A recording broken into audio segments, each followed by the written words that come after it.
লড়াই না করলে কিছু পাওয়া যায় না। সেই লড়াই করে আমরা তিস্তার পানি আনবো। ভারতকে পরিষ্কার করে বলতে চাই, আগেও বলেছি এখনো বলছি, বাংলাদেশের মানুষের সঙ্গে যদি বন্ধুত্ব করতে চান তাহলে আগে তিস্তার পানি দেন।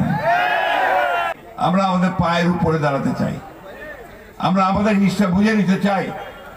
আমরা অবশ্যই ভারতকে একটা বন্ধু ভাবে দেখতে চাই, কিন্তু সেই বন্ধুত্ব হবে সম্মানের সঙ্গে, আমার যে পাওনা সেই পাওনা বুঝে দেওয়ার সঙ্গে। ওরা অনেক সময় বলে যে আমরা নাকি ভোট ভোট করতেছে।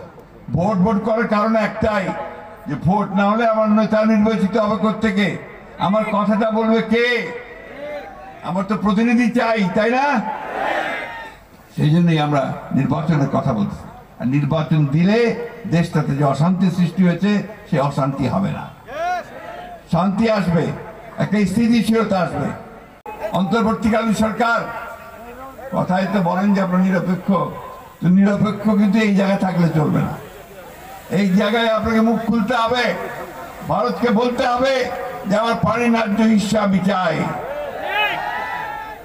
আর আপনি যেহেতু অন্তর্বর্তীকালীন সরকার, খুব তাড়াতাড়ি নির্বাচনটা দিয়ে জনগণের সরকারের হাতে ক্ষমতা দেন।